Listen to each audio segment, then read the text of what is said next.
Rodeo's keyboard player, Bobby Wiseman, is a wild man on stage, and he's even wilder on record.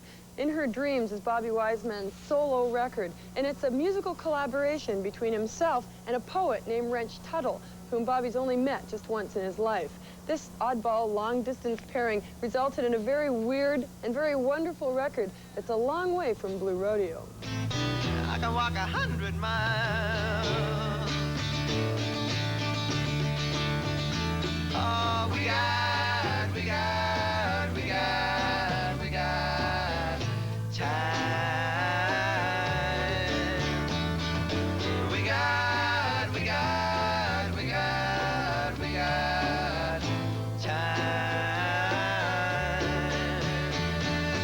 On the record, you talk about recording it in state-of-the-art digital equipment and then throwing in, adding noises and stuff and to make it sound like it was recorded on old mics and an 8-track. And it seems to me that wasn't really the case. Yeah, I was just making fun of the fact that just from everything I've seen being in Blue Rodeo, it's you know, if someone had a photograph of Elvis Presley kissing I don't know, the president's wife, you know, with his tongue in her mouth, and if it was taken with an Instamatic camera, nobody would care that it wasn't taken with a Nikon, you know. Yeah. The content, everyone would want to see, you know, and so I feel that way about songs, you know, like, oh, the equipment's fantastic, you know, but it's not hands-on for most artists, and so it doesn't have to be something to get in the way, you know, you've got it, so you just find any means to just record without tape disc, basically. That's all anyone needs. People want to hear songs. Most people don't hear and most people a lot of people in the music business are really hung up on the sounds, like, you know what I mean? It's like the people are mistaking the ship for the cargo, I think, often. So that's kind of why I made that joke in there, you know? Yeah.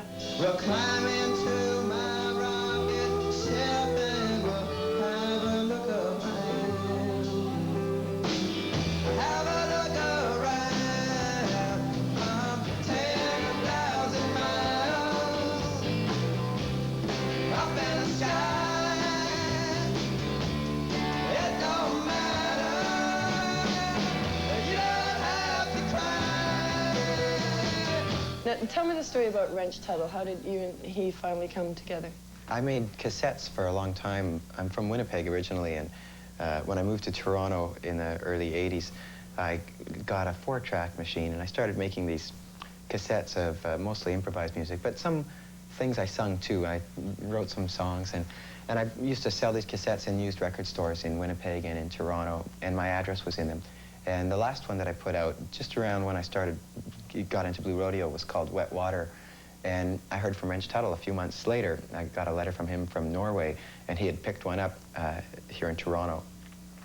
And he just did a critique of song from song, what he thought of them, and offered me some of his poetry and wanted to know. He was looking for someone to put music to his stuff and asked me if I would be interested. And so I wrote him back and said, you know, send me more stuff, because I liked it a lot.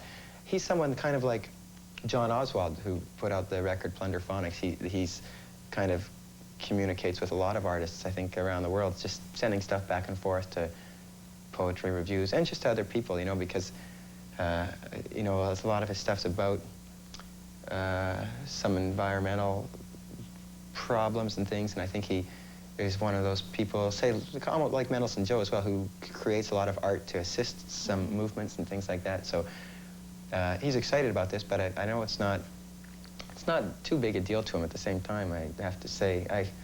I wasn't really disappointed with that either. That's just the way the guy is. Do you have any of Wrench Tuttle's letters here? Can you show me some?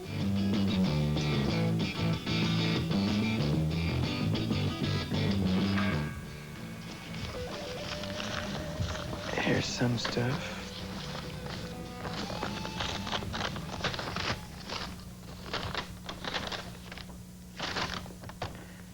Some of these are letters if you want to take a look at them, but now here's a poem.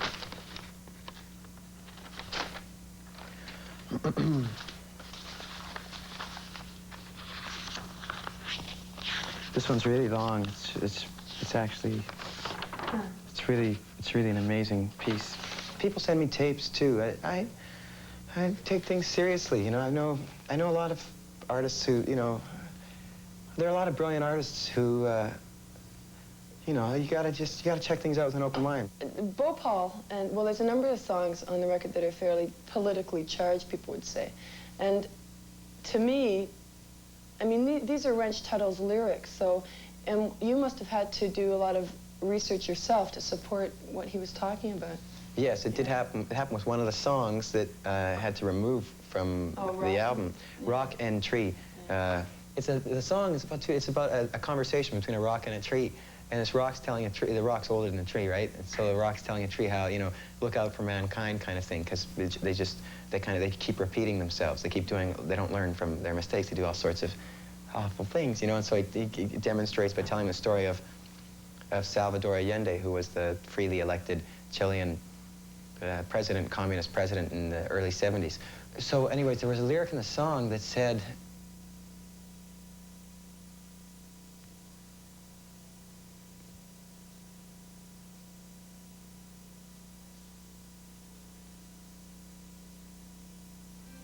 You couldn't read her stars. She took the cat off the stove and made the tea for two.